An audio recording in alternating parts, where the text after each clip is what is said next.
पहले इसके लिए लिखेंगे, तो इसके जगह पे क्या होगा, x की जगह पे क्या हो जाएगा। हेलो स्टूडेंट्स, कैसे हैं आप लोग। चलिए आज नया टॉपिक लेके आया हूं, है ना। टॉपिक का नाम है सर्कुलर मोशन। ठीक है, वैसे तो आप लोग पढ़ चुके हैं, जानते ही होंगे, बट देखते हैं चीजों को आसान वे में समझने का कोशिश करते हैं, राइट। चलिए शुरू करते हैं सर्कुलर मोशन। देखिए, circular motion, motion in a circle, right, that means motion in a circle, किसी भी सर्किल में मोशन। किस तरह की सर्किल हो सकती है, हॉरिजॉन्टल सर्किल जो आपके स्कोप में है, हॉरिजॉन्टल सर्किल, राइट, और vertical circle,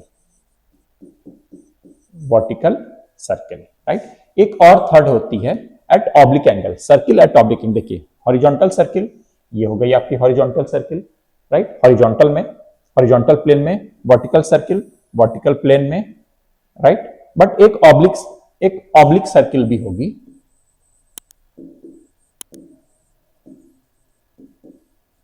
oblique circle, that means horizontal vertical को छोड़ के आप किसी अदर प्लेन में अगर जाते हैं, अदर प्लेन में अगर सर्कुलर मोशन देखते हैं, तो वो क्या हो जाएगा आपका, ठीक है, हॉरिजॉन्टल और वर्टिकल छोड़ करके अदर प्लेन को बोल देंगे हम ऑब्लिक सर्किल, राइट। बट हमारा इंपॉर्टेंट, हम लोग के लिए यहाँ पे इंपॉर्टेंट है आपका हॉरिजॉन्टल और वर्टिकल, राइट। तो हमारा जो एनालिसिस होगा हम लोग करेंगे किसमें, हॉरिजॉन्टल और वर्टिकल में देखेंगे। आइए पहले थोड़ा सा सर्किल को समझते हैं, है ना, सर्कुलर मोशन देखते हैं। देखिए पहले हम लोग डिस्कस किए थे straight line, right, straight line. Straight line में डिस्टेंस कैसे बढ़ता था, एक्स के टर्म में आगे बढ़ता था, राइट। स्ट्रेट लाइन मोशन में यूजुअली हम लोग इसको एक्स लेते हैं, एक्स के टर्म में आगे बढ़ता था। तो वहां पे क्या होता था, हम लोग के पास बहुत सारे इक्वेशंस थे, है ना, Galileo's laws of equations, laws of motions के इक्वेशंस थे, है ना। क्या क्या थे, x equal to ut plus minus half a t square, right, v square is equal to u square plus 2as, right, then v is equal to u plus 80, right, and x nth is equal to u plus half a 2t minus 1। ये सब हुआ करते थे कब, जब कोई भी body आपकी स्ट्रेट लाइन में मूव कर रही है विथ u वेलोसिटी से, बाद में अगर उसकी वेलोसिटी हो जाती है v। तो यहां पे मोशन कैसा था, स्ट्रेट लाइन में था, यानी कि यहां पे कैसा है आपका डायमेंशन लीनियरली चेंज हो रहा है। बट अगर ये चीज सर्किल में बदल जाए तो क्या होगा, अगर ये चीज सर्किल में बदल जाएगी, दैट मींस वहां पे क्या होगा, वहां पे क्या चेंज होता रहेगा, एंगल थीटा चेंज होता रहेगा, राइट। दैट मींस एंगल मतलब क्या होता है, एंगल मतलब होता है आपका किसी भी फिक्स्ड एक्सिस से, किसी भी फिक्स्ड पॉइंट से, किसी भी फिक्स्ड लाइन से, बेसिकली लाइन, पॉइंट नहीं, किसी भी फिक्स्ड लाइन से आप अगर एक फिक्स्ड पॉइंट, ये एक पॉइंट फिक्स करके मूव करना शुरू करते हैं तो उसको हम लोग एंगल बोलते हैं, राइट, उसको हम लोग एंगल बोलते हैं, है ना। और इसमें चेंज, राइट, अगर एंगल में चेंज हो रहा है टाइम के साथ में, एंगल में चेंज हो रहा है टाइम के साथ में, दैट मींस आप मूव कर रहे हैं, राइट, तो उसको बोलते हैं एंगुलर वेलोसिटी, राइट। थीटा यहां पे क्या हो जाएगा, angular displacement, angular displacement, right, जिसको कि हम लोग रेडियन में डिनोट करते हैं, रेडियन में लिखते हैं, यूनिट इसका क्या हो गया, रेडियन, राइट, रेडियन यूनिट होगा इसका, रेडियन में लिखते हैं हम लोग जनरली थीटा को।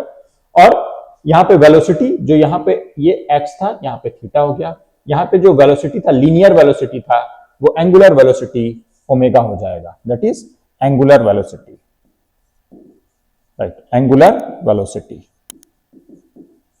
राइट। एंड देन इस एंगुलर वेलोसिटी को भी चेंज करने वाला कोई होगा, है ना, या तो वो आगे बढ़ाएगा इसको, या फिर वो इसको पीछे लेके जाएगा, या फिर वो इसको पीछे लेके जाएगा, राइट।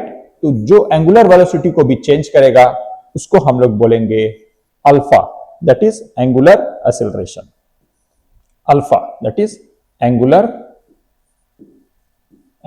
Acceleration, right. तो ओमेगा ओमेगा का डायरेक्शन कैसा होता है, थीटा जा रहा है, ओमेगा स्मॉल अगर छोटा चेंज लेते हैं थीटा का तो ओमेगा वेक्टर की तरह ट्रीट करते हैं, बड़े चेंज में ओमेगा को समटाइम्स हम लोग स्केलर की तरह भी ट्रीट करते हैं, right. So omega vector scalar दोनों की तरह ट्रीट होता है, राइट, देखेंगे, है ना। एंगुलर एक्सेलरेशन यानी इसका यूनिट क्या हो जाएगा तब, रेडियन पर second square, right. Angular velocity change in angle पर सेकेंड, राइट। और ये क्या हो सकता है, ये पॉजिटिव भी हो सकता है और नेगेटिव भी हो सकता है ना। सर ओमेगा पॉजिटिव नेगेटिव हो सकता है क्या, देखिए ओमेगा अगर हम अगर एक पार्टिकुलर डायरेक्शन, एक पार्टिकुलर सेंस को अगर हम पॉजिटिव बोल रहे हैं, अगर वो उसके अपोजिट सेंस में है तो वो भी नेगेटिव हो सकता है, राइट। तो ओमेगा भी पॉजिटिव नेगेटिव हो सकता है।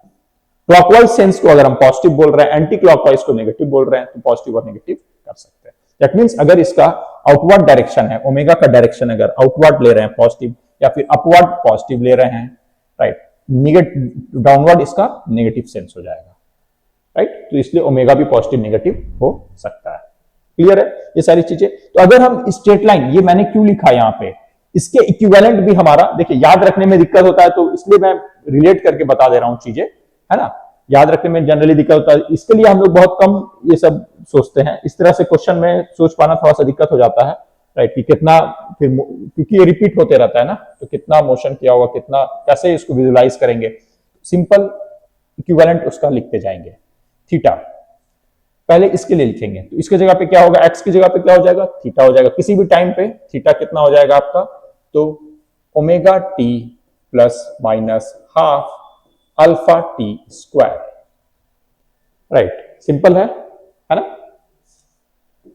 सेकेंड क्या है आपका, b square, that means omega final square, ये ओमेगा इनिशियल नाम से दे देंगे, है ना। Omega final square is equal to omega initial square, right, plus minus 2 alpha into theta, right.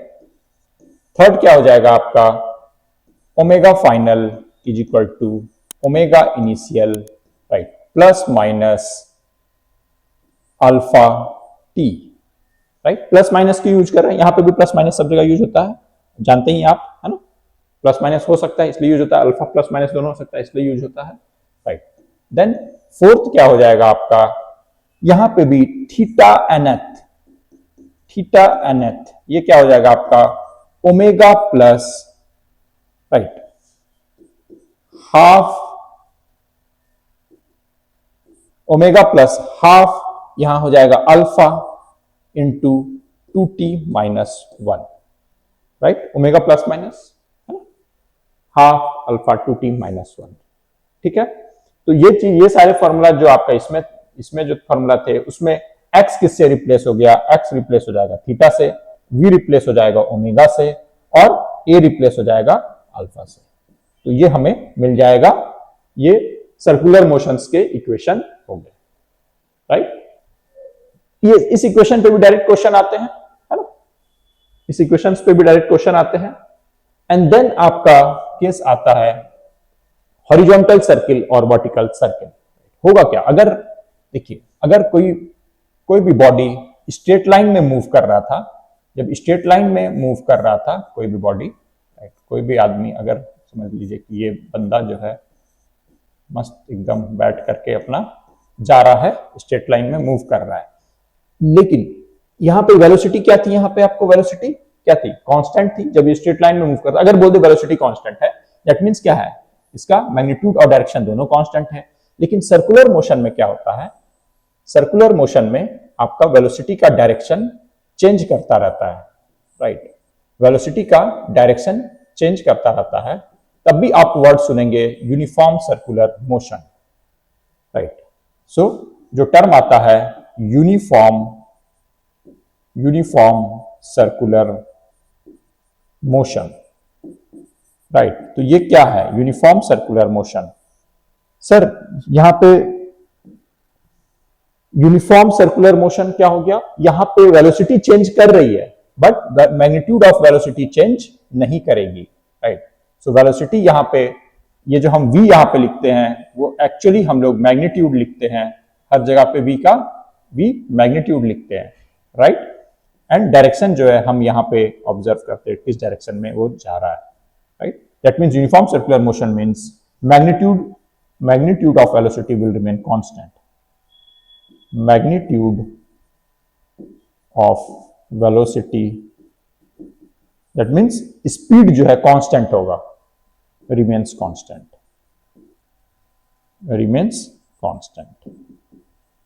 right? And that means यहाँ पे डायरेक्शन देखिए, हर पॉइंट पे डायरेक्शन चेंज कर रहा है, राइट। हर पॉइंट पे डायरेक्शन चेंज कर रहा है और डायरेक्शन चेंज कर रहा है, राइट। दैट मीन्स अगर दैट मीन्स कुछ कोई फोर्स है जो इसको अंदर की ओर लेके आ रहा है, राइट। वेलोसिटी पे दैट मीन्स कोई एक्सेलरेशन होगा जो उसको अंदर की तरफ खींच रहा है, राइट। सो उस एक्सेलरेशन को हम लोग बोलते हैं सेंट्रीपिटल एक्सेलरेशन, राइट। जो आपका देखिए यहां पे क्या है, ये टेंजेंट है, ये बाहर जाना चाहता है, बट यहां पे क्या होगा, ये अगर यहां पे वो एक्सेलरेशन इस तरफ नहीं लग रहा होता तो ये क्या होता, ये सीधा बाहर चला जाता, राइट। इस तरफ चेंज के लिए ये टेंजेंशियल, इस तरफ चेंज के लिए ये सेंट्रीपिटल, राइट। इनसाइड चेंज के लिए, राइट। ये टेंजेंशियल आपकी, ये टेंजेंशियल की value alpha into t, alpha, ये टेंजेंशियल की वैल्यू, सॉरी, ये टेंजेंशियल की वैल्यू अल्फा इंटू आर हो जाएगी एंड ए सेंट्रीपिटल की value v square upon R, right. अगर इसका रेडियस कितना है, रेडियस है आर, रेडियस है आर, राइट।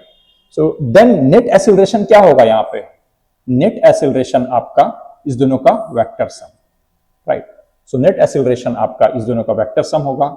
अगर यहां से फाई है तो ए नेट आपका आएगा root under a tangential square, right, plus a centripetal square, that is root under v square upon r का whole square, right, plus alpha r whole square, ये नेट। बट अगर यूनिफॉर्म बोल दे रहा है, यूनिफॉर्म अगर बोल रहा है, दैट मीन्स यहां पे क्या है, a t is equal to 0, tangential acceleration क्या है, 0, राइट। सेंट्रीपिटल एक्सेलरेशन होगा हमेशा, कोई भी सर्कुलर मोशन है, सर्कुलर मोशन में एक एक्सेलरेशन जरूर होगा, that is called centripetal acceleration, right. वो क्यों हो रहा है, क्योंकि बॉडी हमेशा अंदर की ओर मूव कर रहा है, अदरवाइज वो कैसा आ जाता है। कभी आप देखें ये स्ट्रिंग में, थ्रेड में आप अगर एक स्टोन बांधते हैं और उसको मूव कराते हैं, राइट, उसको मूव कराते हैं और जहां छोड़िएगा वो वहीं पे स्ट्रेट जाना शुरू करता है, जहां पे छोड़िएगा आप वहीं से स्ट्रेट वो जाता है, राइट। तो ये सारी चीजें हैं, है ना। अब मैं इसको जब नेक्स्ट अगली बार मैं आपको बताऊंगा कि कैसे फ्रिक्शन को और इसको रिलेट करते हैं, राइट। कैसे आप इसके वेलोसिटी को, जैसे बैंकिंग, अगर आप ये थीटा, अगर ये स्मूथ कर्वेचर है, राइट, और फ्रिक्शन म्यू है, और अगर ये बैंकिंग कर रहे हैं, अगर ये बैंकिंग कर रहे हैं और ये थीटा है, इस दोनों केस में किसी पर्टिकुलर पॉइंट पे स्टे करके रहने के लिए कितने वेलोसिटी से आप जा सकते हैं, वी मिनिमम कितनी होगी, वी कितनी होगी to stay at that particular point, right. So to stay at that particular point, अगर आप यहां पे म्यू रफ सरफेस पे जा रहे हैं, अगर आप रफ सरफेस पे जा रहे हैं, राइट, और दूसरा अगर आप बैंक्ड पोर्शन पे जा रहे हैं, अगर आप बैंक्ड पोर्शन पे जा रहे हैं,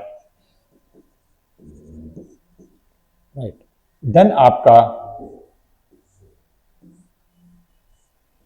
देन आपको वी इस पोजीशन पे स्टे करके रखने के लिए वेलोसिटी कितनी रिक्वायर्ड होगी, राइट। अगर आप उससे ज्यादा वेलोसिटी करेंगे तो क्या होगा, उससे कम वेलोसिटी रखेंगे तो क्या होगा, राइट। एंड देन अगर थर्ड केस में अगर म्यू और थीटा दोनों होगा, राइट, तो हम लोग इसको समझेंगे आसान तरीका से, निकालना आप जानते ही हैं, ठीक है, आपने फॉर्मूला भी याद कर रखा होगा, बट मैं आपको बताऊंगा कि कैसे उसको, उस फॉर्मूला को भूल भी जाएं, राइट, उस फॉर्मूला को भूल भी जाए तो हम कैसे कर सकते हैं, राइट। और मैं आपको फ्रिक्शन को एक अलग तरीके से समझने के कैसे समझ सकते हैं उसका भी कॉन्सेप्ट दूंगा, राइट।